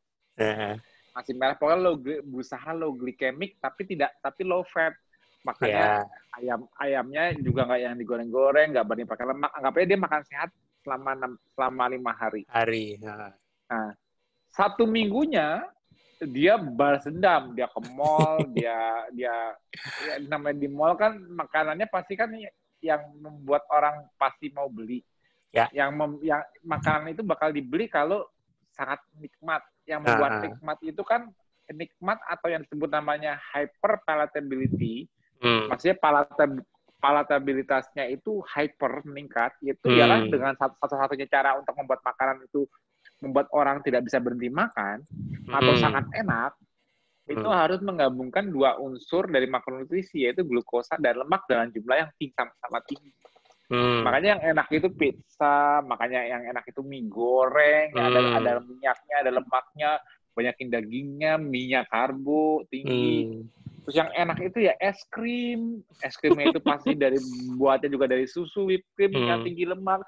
Tapi yang bikin es krim itu enak bukan es krim plain, tapi es krim yang manis. Kue, pokoknya semua proses food kenapa mereka bisa berusaha untuk menjadi duit. Kalau aku di sisi kuliner, aku mau menjual sesuatu, misalnya aku seorang bisnismen di bidang kuliner dan anggap aja nggak ada KF, caranya aku untuk menarik, karena aku dengan pengetahuan fisiologi seperti ini, kalau aku mau cari duit, aku bakal menciptakan sesuatu yang tinggi karbo dan tinggi lemak. Apapun makanannya harus aku ciptakan dengan kombinasi 2 itu. Kenapa? Karena itu duit semua itu. Orang pasti nggak bakal berhenti makan punya aku. Nggak cepet kenyang pula. Karena itu ekonomi. Kalau kita ngomongin bisnis itu ekonomi. Karena repeat ordernya cepat. Berarti kan jenis-jenis makanan hyperpalatabilitas tinggi ini ialah makanan yang justru malah merusak. Kenapa? Karena ya kalau mau bahas kayaknya malam ini kita nggak usah terlalu rumit-rumit ya. Psikologi yang aja, kayak, Mas. Ya, psikologi. Randall, kan aku udah pernah cerita mengenai Randall cycle, apa yang terjadi kalau glukosa dan lemak sama-sama tinggi. Ya. Efeknya ke insulin resistan seperti apa. Nah, anggapnya gitu. Anggap aja selama kita makan sehat ini, kita makan low fat, tapi Sabtu Minggu kita jorok. Balas dendam. Ya, di situ terjadi lompatan hiperglikemia ya. Jadi masih ada lompatan gula darah jelas kan. Karena sifat high fat pada saat ditambahkan dengan high carb, dia bakal menciptakan transient insulin resistan di mana terjadi hiperglikemia. Walaupun lompatannya nggak begitu tinggi, tapi dia hiperglikemia dibanding waktu dia makan seperti Senin sampai Jumat yang makan pakai nasi merah, sayur dan sebagainya. Itu kalau jangka panjang Sabtu Minggu itu maksudnya on off dari cara makan sehat, on off dari cara makan low fat yang gini ya, on off dari cara makan germas, ya, on off dari piringku yang sehat. Itu kalau menurut awam gimana? Akhirnya ujungnya sama nggak? Iya. Nah, jadi yang membuat buruk di Sabtu Minggu itu apa? Yang membuat buruk di Sabtu Minggu itu dari makanan yang hyperpalatabilitas tinggi, yang membuat buruk apa? Secara fisiologinya apa? Hiperglikemia, lompatan gula darah. Nah, yang membuat Senin sampai Jumat dia menjaga kesehatan apa? Karena dia bisa mempertahankan normoglikemia, mempertahankan gula darah normal, normoglikemia, karena dia menjaga low glycemic index dari karbohidratnya, dan dia low fat. Karena kalau high fat juga masih ada karbonya, kan otomatis kan terjadi transient insulin resistan. Misalnya gini, makan nasi merah pakai sayur terus disiram opor yang banyak, sama aja kan? High fatnya itu membuat, walaupun ini tadinya usahanya di sini adalah low glycemic, tapi karena high fat itu memberikan transient insulin resistan saat dikombinasikan dengan karbo, otomatis hiperglikemia juga. Maksudnya lompatan gula darah, tapi nggak setinggi kalau di Sabtu Minggu yang gulanya cepat serap, karbonya cepat serap, dengan lemak tinggi juga. Nah, itu lebih tinggi lagi hiperglikemia. Jadi secara fisiologi yang membuat buruk kondisi tersebut dan akhirnya malah memicu penyakit di masa depan apa? Fluktuasi gula darahnya. Iya, betul. Naik turunnya itu. Oke. Itu paham dulu ya. Nah, sekarang kita kembali ke KF. Mas, on off KF bagus nggak? Nah, jadi sebelum tahu on off itu apa, kita mesti ngerti dulu apa yang terjadi saat kamu mulai KF. Apa yang terjadi saat kamu ketosis. Kenapa saat kita ketosis badan kita merasa lebih enteng, lebih sehat, apa? Karena pada saat kita melakukan gaya hidup KF, normoglikemia itu piece of cake. Malah kita bisa memiliki gula darah hipoglikemia tanpa neuroglikopenia. Malah bisa seperti itu. Tapi untuk normoglikemia piece of cake, di kondisi nggak ada komorbiditas sebelumnya. Anggapnya kita sehat, mau gaya hidup sehat ke depan, nggak mau sakit, berarti kan kita mesti menjaga normoglikemia. Tadinya kalau aku punya dua opsi nih, bisa makan nasi merah sama sayur, apa-apa, tapi ya rata-rata palatabilitasnya beda dong. Low fat, makan low glycemic index food, yang karbohidrat low glycemic index, seperti nasi merah, nasi hitam, biru, kuning, mejiku, hipiniu, terserah deh. Pokoknya low glycemic dibanding nasi putih, otomatis itu kan nggak bakal senang nasi putih. Iya. Nah, tambahin sayur-sayuran yang banyak, tapi sayur-sayurannya nggak boleh tinggi lemak, berarti kan nggak bisa ditumis, nggak bisa. Kalau mau realnya low fat ya jangan ditumis dong, nggak adil. Rebus. Ya, makanya kalau cuma direbus doang kan ujung-ujungnya orang juga pasti beda sama pokcoy yang ditumis atau sayur yang dimasak berlemak santan, sayur daun singkong dengan santannya, bikin enak apa? Sayur daun singkong rebusnya apa sayur daun singkong pakai santannya? Jujur aja. Ya kalau memang mau diet low fat ya jangan disantanin, jadi apa ya, makan raw aja kalau perlu. Celupin sama cabenya jangan ditumis juga ya, jangan digoreng ya cabenya ya. Cabenya ulek mentah-mentah colek. Nah, kalau benar-benar mau low fat. Nah, jadi tapi kan menjaga normoglikemia dengan cara ini kan nggak mudah. Kenapa? Karena kamu mengorbankan palatabilitas, mengorbankan taste food-nya. Nah, tapi melakukan ini juga benar. Kalau memang benar-benar bisa melakukan, ya otomatis bisa menjaga normoglikemia. Tapi menjadi useless saat Sabtu Minggu ada cheating, diizinkan cheating. Mungkin ada program diet lain yang menyuruh makan seperti itu Senin sampai Jumat, Sabtu Minggu cheating day. Nanti kamu mulai lagi ya. Itu udah man-made diet, nggak natural. Kenapa? Karena Senin Jumat dia dibuat-buat, dia malah 1 minggu baru merasa happy, merasa lebih seger, apa karena dia bisa mengalami glucose surge yang lebih tinggi, tapi impact-nya juga akhirnya nggak bagus karena ada cheating day, karena diizinkan. Yang ada karena masuk ronde 2-nya malas, Mas. Iya. Ya, karena ujungnya yang di sini suruh low glycemic, tapi Sabtu Minggunya disuruh bebas apa aja supaya kamu Senin sampai Jumatnya bisa start ulang lagi. Itu bukan lifestyle. Coba yang lama kayak gitu kayak siapa, nggak ada. Ujungnya akhirnya Sabtu Minggunya jadi Sabtu Minggu Senin deh. Akhirnya Sabtu Minggu Senin Selasa deh. Akhirnya nggak selesai. Karena palatabilitasnya dikorbankan, dia juga merasa sluggish di kondisi dia harus menjaga normal glikemia seperti itu. Susah. Oke? Nah, sekarang itu dari sisi palatabilitas. Sekarang dari sisi orang anggapnya KF. Ya, KF itu yang dimakan apa sih? Makanya yang dimakan yang secara natural, orang kalau makan mencari kenikmatan makan, palatabilitas. Ya kan? Coba makan ikan, telur, ayam, daging. Bagian daging mana sih yang kamu sukai? Mana yang tanpa perlu tahu ilmu makronutrisi, kamu makan sisi mana yang terasa di dalammu gurih, enak, nikmat, palatable. Mana yang palatable buat kamu makan dari hewan? Apa? Kalau makan ayam, kamu suka apanya? Sayapnya kah? Kita nggak usah ngomong makro dulu, anggapnya bodoh semua. Makan sayapnya kah? Pahanya kah? Cara mengetes keprimitifan kita ialah melihat anak-anak yang belum terkonsep, belum ditakut-takutin hati-hati jantung, kamu harus nunda hati-hati kolesterol, belum ada ilmu seperti itu ke anak-anak. Lihat nature instingnya mereka untuk memilih makanan sumber hewani, apa yang mereka suka, mereka pilih yang mana, yang diproses seperti apa. Itu menunjukkan basic palatabilitas dari manusia milihnya makannya seperti apa.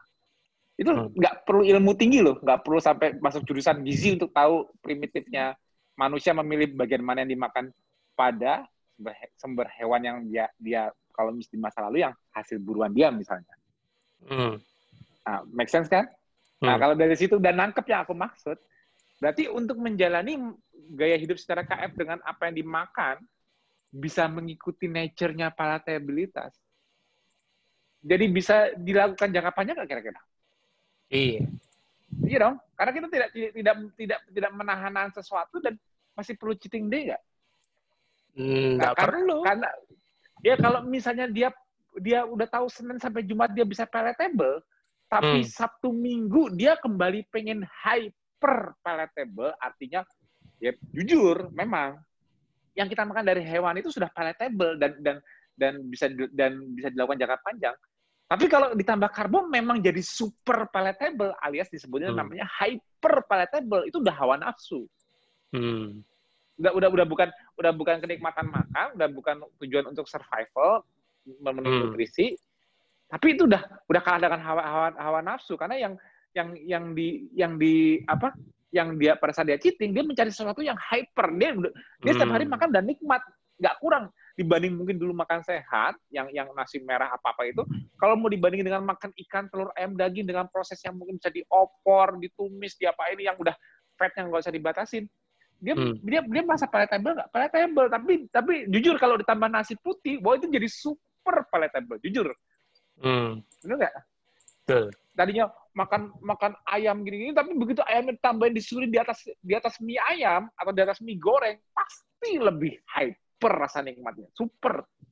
Jadi jadi hedonik kita pada saat cheating ialah apa? Mencari kenikmatan yang lebih. Mau lebih dari kenikmatan sebelum, padahal kita udah di KF sudah nikmat yang dimakan, tapi maunya lebih, akhirnya cheating. Nah, sekarang aku udah cerita 2 perbandingan ya. Anggapnya nggak ada KF, tadi yang orang makan germas, apa yang sehat, low fat, tapi dia cheating 1 minggu. 1 minggunya ini jelek, sepakat semua. Terus dibandingin dengan KF, yang kita bisa menjaga palatable dan bisa long term, karena ini maksudnya bisa dilakukan. Karena tidak ada yang ditahan. Nah, tapi kita mau kenikmatan lebih di saat weekend. On off. Pada saat off-nya. Gini, kalau yang sebelumnya itu wajar. Wajarnya kenapa? Karena dia nggak nikmat Senin sampai Jumat, dia mencari yang palatable, walaupun harus dengan hyper palatable, di Sabtu Minggu masih wajar. Tapi karena dia masih makan karbohidrat, otomatis tambahan karbohidrat dan lemak menaikkan hiperglikemia tidak langsung tiba-tiba lompat karena hanya menambah dari tren sebelumnya. Tapi di KF yang sudah palatable ini, hebatnya makan yang enak-enak ini, sangat mudah menjaga normoglikemia sampai mudah memiliki hipoglikemia tanpa neuroglikopenia. Itu luar biasanya. Dan mudah memicu satiety sehingga memicu kalori restriksi yang disarankan untuk membatasi kalori yang disarankan oleh berbagai diet, membatasi kalori restriksi tanpa kita sadari. Nggak perlu ngitung-ngitung nasi merahnya berapa gram, sayurnya berapa gram, ikan berapa gram, untuk total kalori berapa gram. Nggak.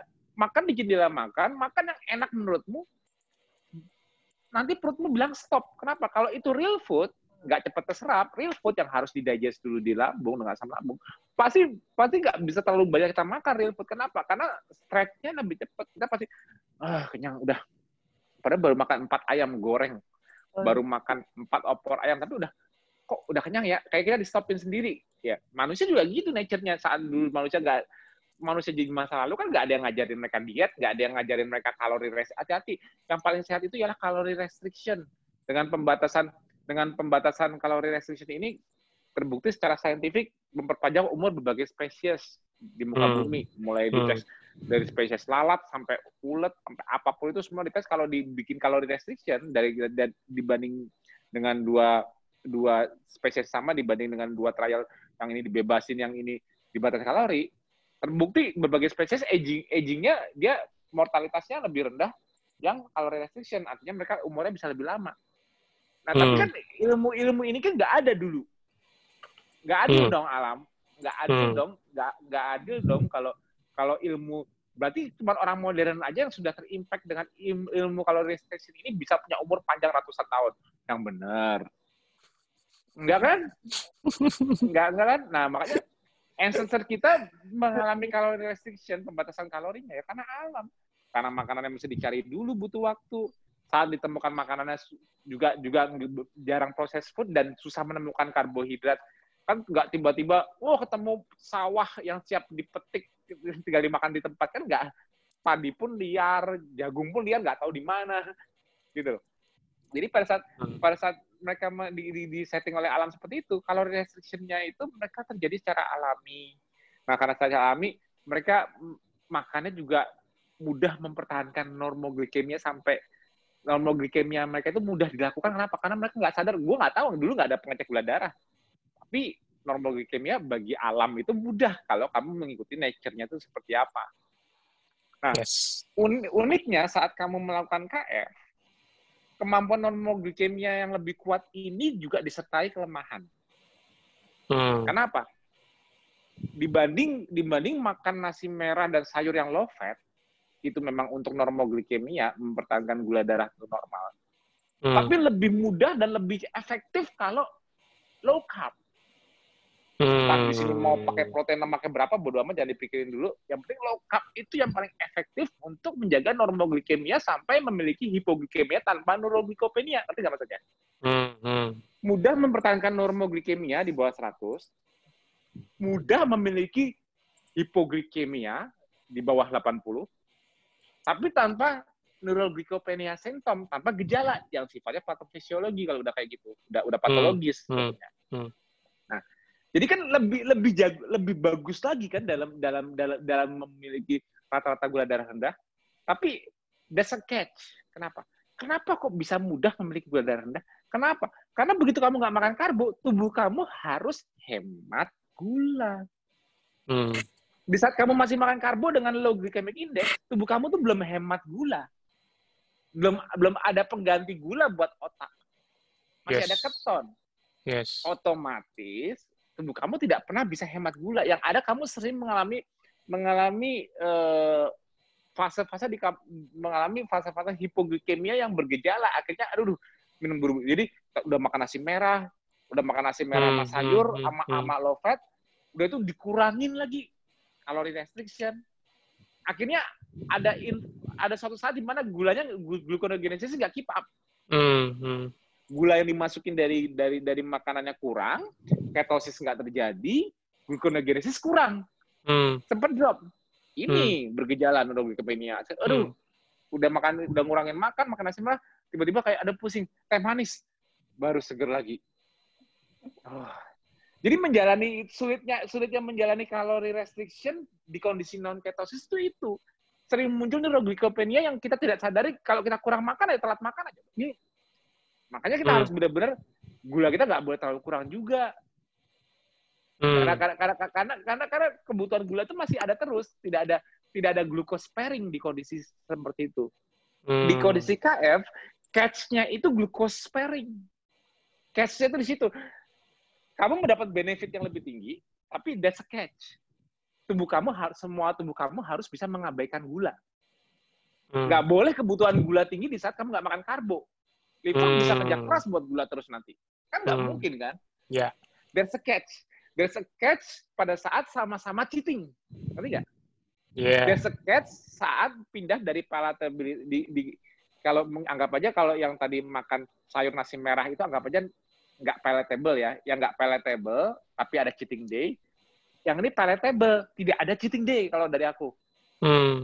Tapi bila terjadi cheating day, artinya dua-duanya ada nggak orang di KF cheatingnya? Aku mau cheating pakai ini deh, pakai nasi merah. Aku mau cheating makan nasi merah pakai sayur sama ikan rebus. Dari makan rendang, dari makan ayam, turun kelas. Kamu mau cheating pakai nasi merah, banyakin sayur sama ikan rebus. Turun kelas. Yakin. Gak mau cheating pizza aja sekalian. Gak mau cheating spaghetti, mie ayam, mie goreng, roti kayak mana ada orang udah kayak makan seperti itu cheating yang germas, yang low fat, yang low glycemic.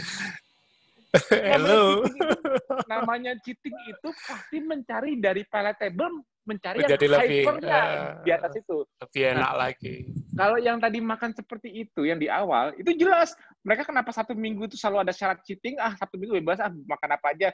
Nanti Senin sampai Jumat gue makan nasi merah lagi, dan sebagainya lah yang low glycemic misalnya. Itu wajar, karena mereka Senin sampai Jumat tersiksa. Dan kamu Senin sampai Jumat kamu makan itu, kamu 1 minggu makan nasi merah, oh my God. Gak mungkin kan? Kamu pasti melakukan hal yang sama, yaitu apa? Mencari yang lebih nikmat dari ini, ya Pak. Naik masukin unsur karbo. Nah, bedanya di posisi yang ini nggak ada glucose sparing. Jadi, walaupun muncul hiperglikemia, tapi lompatnya nggak bakal tinggi. Tetap lebih tinggi, karena mengkomunikasikan karbo dan lemak sekaligus. Di kondisi masih ada. Jadi gini, kalau nggak ada glucose sparing, begitu ini efek hiperglikemia naik, tapi kan toh masih ada yang ngambilin akhirnya, kan? Karena ini nggak ada glucose sparing, nggak ada hemat glukosa. Tapi di kondisi yang ini, yang palatable, enak dijalankan, kondisi catch-nya ialah glucose sparing. Harus hemat gula. Kira-kira 1 minggu dengan cheating yang sama, porsinya, jenisnya, apapun, yang di sini naik gula darinya cuman berapa poin, miligram per desiliter, berapa poin. Kira-kira kalau yang di ketosis begitu cheating, naiknya sama kayak dia, lebih rendah apa lebih tinggi? Coba aku tanya. Aku tes. Lebih tinggi. Lebih tinggi apa lebih rendah? Apa sama? Ayo. Coba ada warrior yang lagi dingin. Ayo, resen, ayo. Berani nggak resen ini, teman-teman? Ayo. Kira-kira dengan kondisi yang sama, makannya cheating sama hyper palatable, dengan jenis yang sama, gini, orang yang makan ala germas low fat, cheating daging donat misalnya, makan donat 5. Ini orang KF, makan donat 5. Sama, jumlahnya sama. Bedanya ini hariannya udah makan ikan, telur, ayam, daging, opor, dan sebagainya. Di sini makan nasi merah, sayur, ikan rebus, dada rebus, apapun yang low fat lah di sini. Nah, ini cheating. Lemak sama karbo sama tinggi. Yang di sini juga cheating, lemak sama karbo sama-sama tinggi. Tinggian mana lompatan gula darahnya? Udah pada jawab tinggi, Mas. Tinggian KF lah. Kenapa? Catch-nya supaya lifestyle-nya ini catch-nya supaya lifestyle-nya anti-inflamasi, supaya lifestyle-nya itu bisa prolong aging, mudah kalori restriction. Ya catch-nya ialah harus sparing glukosa, karena di tubuh seseorang manusia spesies yang tidak bisa sparing glukosa. Itu susah mempertahankan inflamasi. Kalau ini kan anti-inflamasi lifestyle itu karena kita bisa mempertahankan gula darah rendah tapi tidak menyiksa. Punya gula darah rendah nggak menyiksa gimana sih? Coba orang yang non KF suruh punya gula darah rendah, kesiksa nggak ada? Kesiksa. Rasanya nggak karuan. Karena mereka nggak punya pengganti gulanya, terutama untuk sistem CPU-nya utamanya dia. Nah kalau kita udah dikasih kelebihan itu, tapi ada catch-nya karena kewajiban harus hemat gula. Kalau nggak bodoh kalau nggak bisa hemat gula.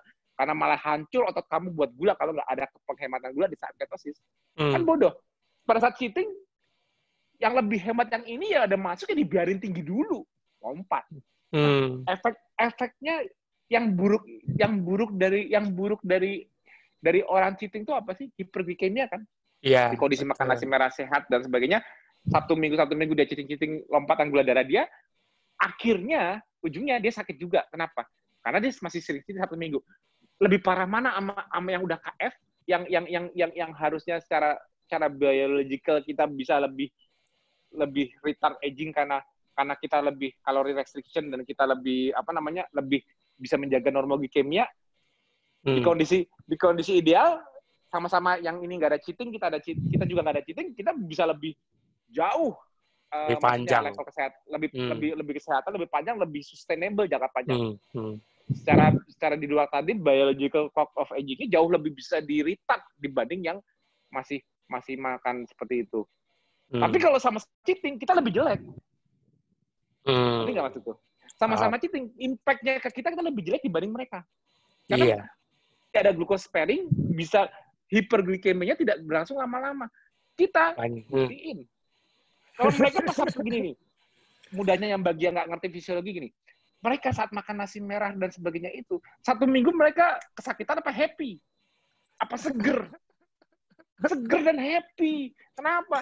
Karena mereka dapat tambahan gula lebih saat mereka tidak ada glucose sparing. Ya dipakai tenaganya. Nah sekarang kamu Senin sampai Jumat makan yang bebas karbon, 1 minggu kamu mau hyperpalatabilitas, kamu tambahin mie goreng, kamu tambahin nasi goreng, kamu tambahin roti. Nah hari Seninnya kamu merasa lebih happy apa lebih sakit? Nyesel. Ya udah. Itu menunjukkan impact yang lebih buruk dari apa? Bukan. Oh berarti kalau KF itu bahaya ya? KF itu malah lebih jelek ya? Enggak. Yang jelek itu apa? Yang lebih jelek pada saat kamu sakit itu dicek darahnya, kamu hiperglikemia. Yang jelek itu apa? Coba yang membuat kamu sakit dan yang membuat secara fisiologis itu penyakit muncul apa? Hiperglikemia. Kan? Ya, betul. Kalau berarti KF bahaya ya? Maksudnya KF itu bisa membunuh orang. Maksudnya gimana? Enggak, kalau KF-nya malah justru normal glikemia. Malah mudah hipoglikemia non simptomatik. Kalau KF-nya udah bener. Yang salah apa? Cheating-nya. Ngerti nggak sih maksudnya? Aduh, aku gara-gara KF jadi sakit. Enggak. Gara-gara kamu cheating kamu sakit. Mau diadu fisiologinya? Yang bikin kamu sakit pada saat kamu gula darahnya drop apa gula darah naik? Gula darah naik. Nggak berani ngomong kan? Ya bagus lah on off-nya, pikir aja sendiri on off bagus apa enggak. Udah dikasih tahu ada catch-nya. Catch-nya ialah adalah kamu mau bisa menjalani gaya hidup yang sustainable, makan itu tetap enak tapi kamu bisa sustainable. Makan itu tetap enak tapi bukan super enak ya. Makan itu tetap enak tapi bukan super enak ya. Ya. Makan tetap enak tapi sustainable dan bisa retard aging. Di semua itu kelebihan ialah tubuh kamu untuk seperti itu tubuh kamu harus bisa sparing glukos. Tapi kamu ngotot masukin glukos. Lompat nggak? Nah, pada saat lompat itu efek buruk dari diabetes ya ada di kamu juga. Dan jangka panjang. Gitu. Jadi ngerti nggak? Makanya masih mau nanya nggak on off KF bagus nggak? Ya pikirnya sendiri. Fisiologinya kan. Sudah ada yang nawar, Mas. Boleh nggak Sabtu Minggu fase maintenance, Senin Jumat fase induksi? Ya, gini loh. Intinya kan maintenance pun kan nggak membuat hiperglikemia kan? Iya, memang tidak setinggi emang maintenance itu hiperglikemia. Boleh aja. Senin sampai Jumat kamu 16/8, tapi kalau pas maintenance kamu 20/4. Kan di maintenance kan 20/4. Emang di maintenance 16/8. Kalau di maintenance 16/8, kalau di maintenance dengan 16/8 puasa, kamu makan buah duluan nggak berhenti. Benar nggak? Bedanya maintenance tuh ada apa? Bedanya maintenance cuma ada buah yang rendah karbo. Ya, rendah karbo. Ngejar pengen buah berendah karbo, makan strawberry, blueberry dan sebagainya. Tapi kamu nggak mau puasanya, nggak mau ngikutin yang di maintenance puasanya berapa ya? 24. Kenapa ya kok di maintenance dengan adanya buah kok malah dibatasin? Kenapa? Karena di maintenance begitu kamu memasukkan unsur yang low carb tapi tidak mengenyangkan, kamu juga bisa kilaf. Ya, makanya maintenance betul. itu ada unsur buah-buahan yang tidak mengenyangkan, tapi dibatasi jendela makan agar tidak kilaf. Kenapa? Kenapa di induksi 16/8 kok enak banget ya dari jam 12 bisa makan sampai jam 8? Iya, tapi kalau full hewani coba kamu makan berapa banyak? Ngunyah terus nggak? Enggak. Full hewani coba aja ngunyahin rendang, ngunyahin ayam, seharian berapa jam. Coba kalau kuat. Enggak kan? Tapi kalau coba maintenance, kamu wah, maintenance ada pilihan buah-buah keto, apa-apa gini. Taruh tuh di Bangkok, 16/8, habis. Lah low carb cuma 2 gram per 100 gram. Tapi kamu makannya berapa? 3 kilo. 1 kilo. Kenapa? Karena nggak satiated. Ambiar. Jadi mulai make sense ya kenapa maintenance itu aku pasangkan dengan jendela makan yang sempit. Iya. Mulai make sense kan? Betul. Itu rahasianya. Jadi aku tuh udah tahu kenapa protokolnya aku buat seperti itu, karena aku juga melihat dari sisi palatabilitas dan melihat dari sisi satiety. Kenapa? Yeah. Kalau menjalani KF bener-bener, nggak usah ngitung-ngitung kalori, kamu nggak bisa makan banyak di induksi. Nggak usah ngitung kalori, kamu nggak bisa makan banyak di konsolidasi. Mau makan 6 jam, mau makan berapa banyak. Di maintenance, boleh buah. Coba makannya berapa banyak. Masa sih pas buka puasa, alhamdulillah maintenance. Pas buka puasa, makan strawberry dulu yang banyak. Ayamnya nanti. Udah 20 jam nggak makan, 4 jam cuma masukin sesuatu yang besok pagi keluar di toilet. Ngapain? 4 jam waktumu untuk makan di maintenance itu manfaatkan untuk mengisi nutrisi. Akhirnya ujung-ujungnya orang di maintenance akhirnya lebih mengutamakan nutrisi. Habis makan real food, akhirnya strawberry-nya cuma 3, udahlah kenyang. Udah beli strawberry sekotak-kotak gini karena makan real food dulu, balikin nutrisi, pas makan strawberry, aduh kebelinya kebanyakan nih Pak kita. Saya maintenance sudah bisa strawberry banyak, di kulkas malah jadi busuk. Kenapa? Karena akhirnya habis makan real food, makan buahnya nggak bisa banyak. Saya ini udah dapet dari real foodnya dulu. Bukan makan buahnya dulu baru makan real food, kan konyol. Aduh. Seru. Nah. Ini tadi Mbak Aim curhat. Sekarang Mas Tio yang curhat. Oke, Mbak Aim mau kau ditambahin. Kalau mau dilengkapin, dipungkasin sekalian boleh. Kayaknya pembahasannya memang seputar on-off ketosis memang. Karena ini berhubungan dengan kesehatan publik juga mengenalkan ketosis. Mau nggak, Mbak? Apa ya, Mas? Ya, sudah. Ya, Mbak Aim juga ada sadar dong, siapapun yang citin di kondisi ketosis, gini, pasti konsepnya sama. Teman-teman Mbak Aim, pada saat dulu masih berusaha makan sehat dengan diet apapun, dia mau diet mayo, mau diet apapun, itu namanya jenisnya yang dianggap sehat. Rata-rata kalau di luar KF, di luar ketosis, pasti diet tersebut sehatnya itu karena low fat, benar nggak? Entah itu yang rendah garam ditambah low fat, mayo, atau ada diet yang grup tetangga kita, pasti juga kalau dibilang sehat, pasti low fat, benar nggak? Iya. Di luar KF, di luar keto ya, benar ya? Iya. Nah, rata-rata yang mereka belum kenal KF, mereka dengan dietnya itu, pada saat itu mereka sakit apa enggak? Enggak ngefek memang. Malah begitu hari cheating day-nya mereka geragas. Nggak bisa berhenti. Makannya. Benar, karena dia 1 minggu kesempatan dia mengembalikan kenikmatan yang hilang Senin sampai Jumat. Nah, kalau di KF Senin sampai Jumat kamu nggak hilang kenikmatan, cuma nggak super nikmat aja. Nggak super nikmat aja. Jadi kalau seseorang sampai cheating di KF, itu makanya aku bilang warrior. Kenapa di KF itu aku bilang warrior? Warrior itu cuma perang lawan hawa nafsu kok, nggak perlu turun ke medan perang berantem sama prajurit. Enggak. Kenapa? Yang dibilang warrior itu ialah perang lawan hawa nafsu. Kenapa? Kalau di KF rata-rata orang cheating itu kalahnya bukan karena kalah dengan fisiologi, bukan kalah karena aduh Senin sampai Jumat makananku nggak enak, aduh aku psikologi jadi stres karena makananku nggak enak Senin sampai Jumat, aku harus makan 1 minggu. Itu diet lain. Di KF itu Senin sampai Jumat kamu makan nikmat. Kalau kamu sampai cheating, artinya kamu kalah dengan hawa nafsunya, kalah dengan godaan untuk lebih nikmat, ngerti nggak sih? Anggap begini, ini konyolnya. aku udah punya istri cantik.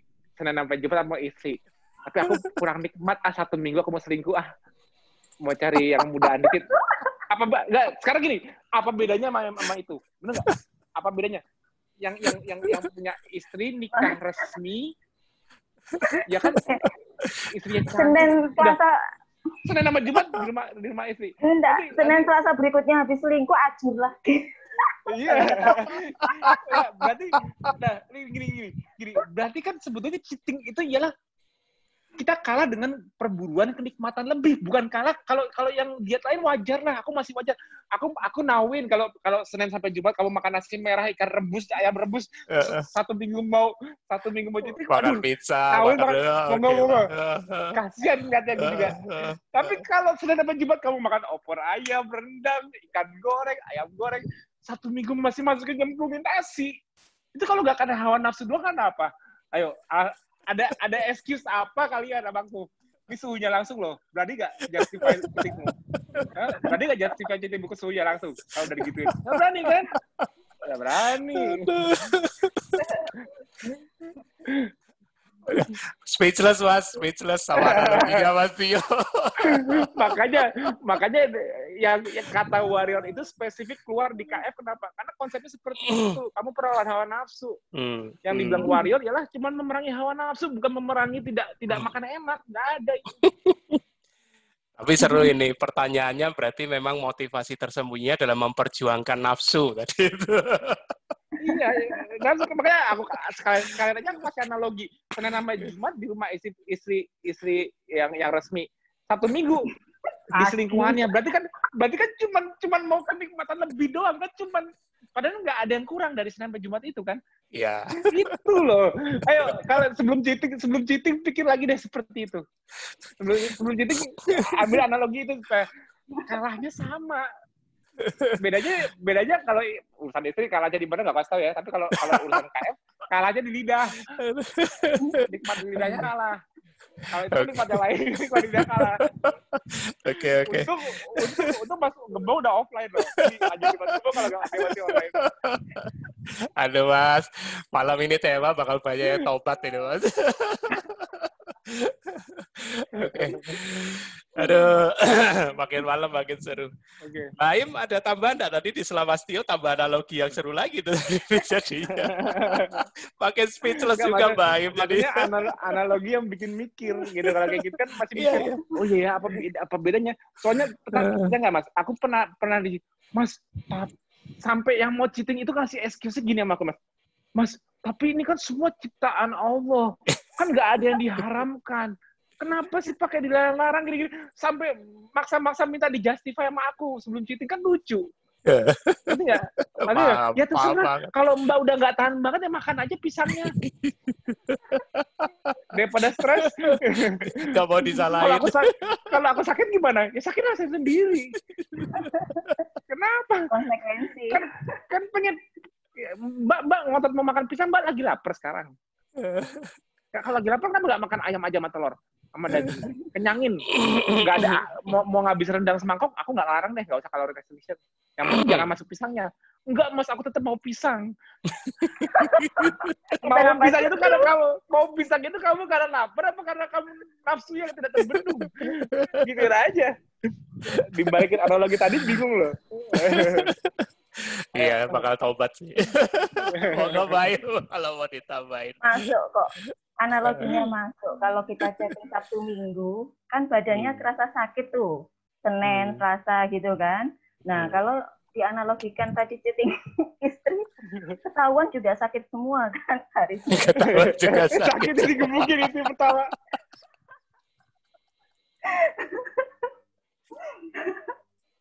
Mantap. Jam malam.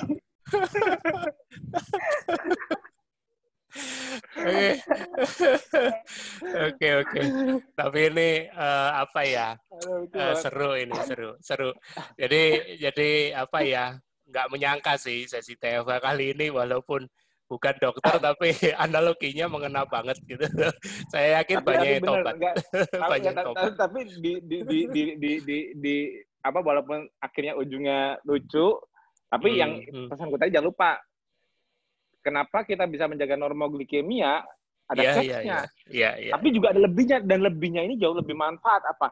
Lebihnya itu kalau kita benar-benar cukup dengan kenikmatan kita dapat sekarang ini, kita bisa menjaga lifestyle kita jangka panjang, insya Allah secara biologis, secara saintifiknya ketemunya jauh lebih baik dibanding yang susah, yang tidak, yang malah yang harus low fat itu malah kita lebih enak tapi kita bisa jangka panjang.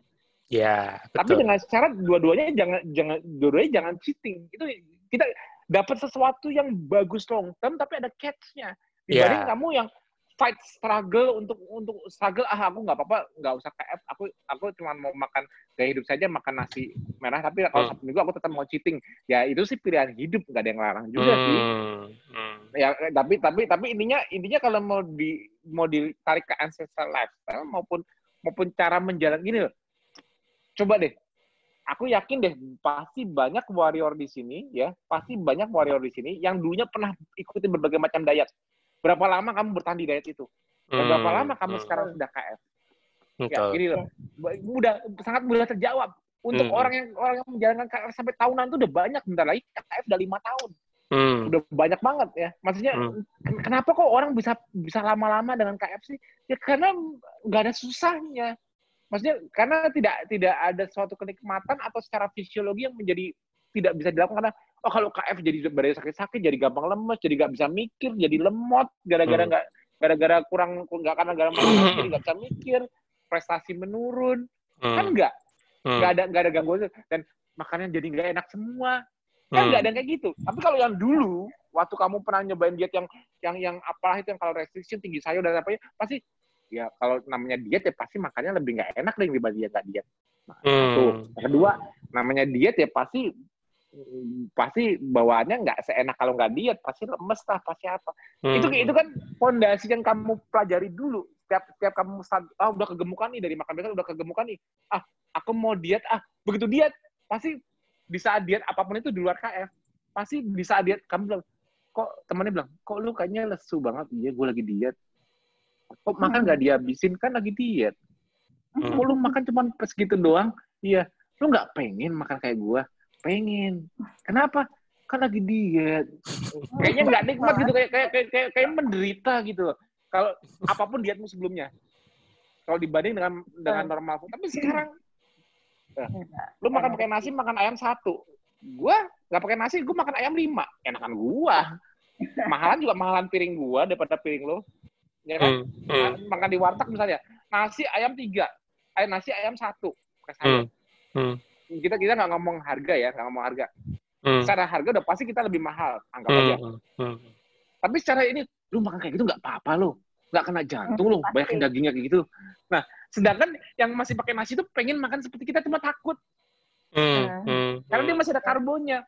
Tapi yang kayak kita, gue nggak ada yang menakutkan lagi dari ini. Mau ini cincang, tunjang, rendang, kambing, gue makan. Syaratnya gue nggak pakai nasi kayak lu, selesai.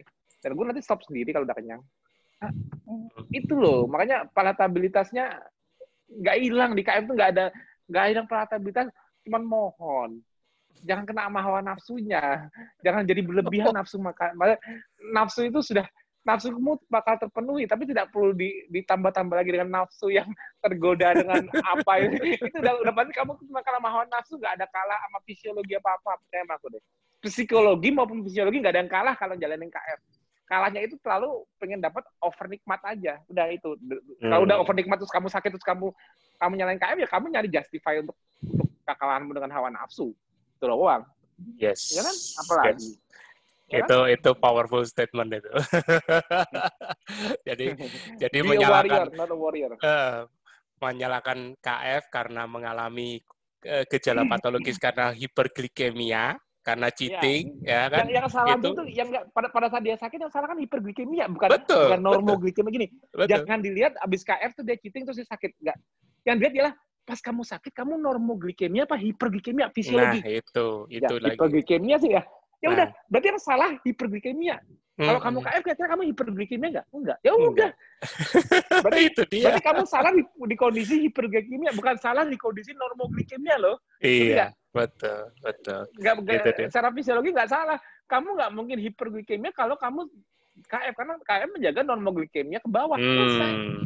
Itu rahasianya mau dilawan pakai apa? Nggak bisa ngelawan kalau secara fisiknya nggak bisa ngelawan. Kamu bisa bergejala kan apa? Karena hawa nafsumu, selesai. Okay. Yang salah KF apa kamu makan karbo? Karbo ya udah. Yang jelek nggak makan karbo apa makan karbo? Makan karbonya ya udah. Kejauh semua. Aduh, mantap. Udah. Keterlaluan kalau udah nonton TFA ini masih tanya, Mas boleh on off KF nggak? Ya pikirin sendiri. Tanyanya baru rumputnya bergoyang. Suhunya kan aku ngomong. Oke Mas, kita udah sampai di penghujung. 9 menit lagi menjelang jam 10.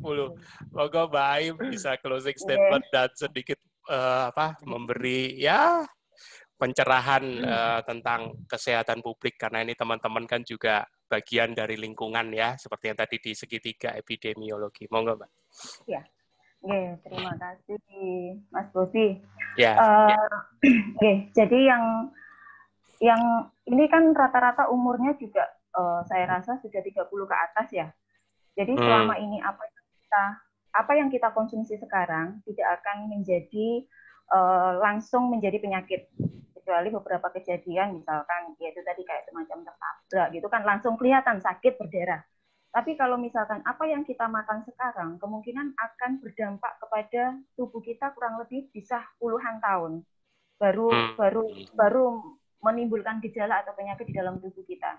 Jadi mohon diingat untuk yang segitiga epidemiologi tadi, yang 2 faktor kita tidak bisa mengendalikan karena itu dari luar. Yang bisa kita kendalikan adalah yang dari dalam tubuh kita, host. Makanya itu kita harus memperbaiki sistem imun. Tapi kan pada saat pandemi ini biasanya apa yang disampaikan Mas Dio tadi, obat apa yang bisa meningkatkan sistem imun? Padahal imun itu sendiri tidak akan bekerja kalau tidak ada lawannya ya. Kalau cuma di bahasa Sidoarjo atau Surabaya itu dicekokin terus, nggak akan ada gunanya. Tapi di masyarakat rata-rata seperti itu. Dan saya sangat sering sekali puasa itu selalu dilawan ya sudah. Dilihat saja saya bagaimana, teman Anda bagaimana, saya nggak makan, cuma ngopi, tapi saya energi, sedangkan kalian ngantuk-ngantukan, males-malesan. Jadi yang perlu diingat di segitiga epidemiologi tadi, jadi yang bisa kita kendalikan adalah dari dalam tubuh kita. Yang dari luar kita tidak bisa karena kita adalah makhluk sosial dan manusia itu unik, mempunyai keyakinan, mempunyai pengertian yang berbeda, mempunyai budaya yang berbeda. Jadi dan pada saat pandemi ini sangat namanya egois itu sebenarnya negatif ya, tapi kita harus egois ya. Egois dalam artian minimal melindungi diri sendiri dan keluarga. Jadi seperti itu Mas. Itu aja. Oke. Thank you Mbak Aim. Nah, terima kasih Mbak Aim udah membantu ngisi acara. Keren hari ini. Ya. Oke, aku juga karena udah jam 10. Oke, ya sepakat pokoknya intinya dalam menjaga dalam unsur preventif, walaupun kita tahu caranya, tapi kita juga bisa menjadi carrier. Kalau kita di rumah ada orang yang masih belum kita bisa inspirasikan untuk KF, dan mereka juga masuk dalam kondisi komorbiditas karena sudah usia lanjut atau mereka punya riwayatnya, ya kitanya jangan egois seperti kata Mbak Aim. Kitanya juga jangan menjadi carrier, walaupun kitanya tahu kita nggak bakal fatal, tapi nanti kalau kita menularkan ke mereka yang di rumah atau saudara atau tetangga, mereka yang fatal. Nah, jadi tetap menjaga social distancing di luar sana, tetap menggunakan masker, jaga jarak. Itu pesanku aja sih. Jadi yang aku ajari sama ini fisiologinya ialah untuk mencegah fatalitas. Dan ikhtiarnya kita semua sudah tahu. Dan remedi cepatnya seperti di buku itu juga kita sudah tahu. Dan buku itu juga bisa digunakan untuk yang non-KF saat mereka terkena gejala, mereka langsung bisa melakukan praktekan. Dan setelah mereka praktekan, mereka lebih sehat, insya Allah ya lanjutkan. Tanya, gimana setelah mempraktekan seperti di buku, kamu udah selamat sekarang, atau kamu sudah sehat, tadinya misalnya dari OTG ataupun ODP maupun PDP, akhirnya mereka jadi negatif, mau balik makan karbo apa enggak? Suruh mereka jujur sendiri. Mereka sama menjalani protokol seperti buku, merasa lebih enak badannya apa merasa lebih itu? Maksudnya ujungnya jangan kalah, aku pengen makan nasi lagi, enakan makan nasi. Ya iyalah, kan hyperpalatable. Kalau waktu menjalani protokol mereka makannya cuma bisa makan opor, rendang apa-apa, enak gak? Enak. Tapi aku pengen kayak dulu lagi bisa makan nasi juga, makan mie juga, makan apa. Nah, mereka itu sebetulnya kalah dengan nafsu juga. Ujungnya mereka tidak mau kehilangan sesuatu yang lebih nikmat dari yang dia mereka rasakan, kan cuma itu aja sih. Ya tapi kalau mereka mau jujur untuk jaga kesehatan, ya mereka harus sadar kalau yang jangan tanya sama lidahnya, tanya sama badannya. Sama dari ini merasa lebih sehat nggak, enteng nggak, inflamasinya lebih rendah nggak? Itu jawabannya. Nah, dari itu juga ya kita juga harus sadar yang sudah tahu, yang sudah menjalani nikmatnya punya kesehatan seperti sekarang, nikmatnya bisa punya efek reverse aging, reverse kesehatan, insya Allah secara estetika juga membaik, bajunya juga mengecil dan sebagainya. Dengan bonus plus kayak gini, masa sih masih kalah sama hawa nafsu? Keterlaluan kalau aku bilang mah. Ya makanya kalau aku bilang aduh, fight. Aku nggak menyuruh perjuangan yang sulit loh. Menjadi warrior itu nggak sulit loh. Menjadi warrior itu nggak perang dengan fisiologi loh, nggak perang dengan rasa sakit. Aduh, menjalankan KF itu sakit banget, aku harus berjuang dulu. Atau menjalankan KF itu tidak nikmat, aku harus bertahan, nggak bisa makan enak. Kan nggak ada yang susah itu. Susahnya sebetulnya cuma nahan tidak hyperpalatability. Tidak menahan, tidak menambah yang sudah enak mau super enak, kan cuma itu doang yang perangnya. Kalau itu masih kalah juga kayaknya keterlaluan deh. Ya nggak sih? Gitu loh. Ya, jangan mudah-mudahan menambah semangat supaya tidak cheating lagi, motivasi kuat dan bisa say no kalau lingkungan sekitarnya memaksa untuk cheating karena lo masa nggak pengen deh. Kalau nggak gini deh, tonton videonya Mbak Eva yang rap kemarin. Kalau masih digoyang sama sekitar kayak gitu, tonton videonya tuh viral. Biar diomelin Mbak Eva ya. Kalau aku nggak bisa ngomel, yang ngomel Mbak Eva. Oke, Mas, terima kasih. Terima kasih untuk juga Mbak Aim yang sudah menjadi guest star TFH malam ini. Terima kasih juga Mas Tio. Jangan lupa teman-teman semua, kita hari Minggu seminar from home tanggal 28 Juni. Pastikan hadir karena akan ada banyak pembicara juga membawakan materi yang tidak kalah menarik ya. Diskusi panel juga tetap ada, tanya jawab. Jangan telat masuk. Jangan telat masuk dan pastikan menyimak karena akan ada kuis dan juga door prize yang menarik ya. Oke, selamat malam semua. Terima kasih Mas Tio untuk semuanya. Sampai jumpa. Terima kasih juga semua yang datang, Mbak Aim terutama udah mengisi. Terima kasih semua. Salam.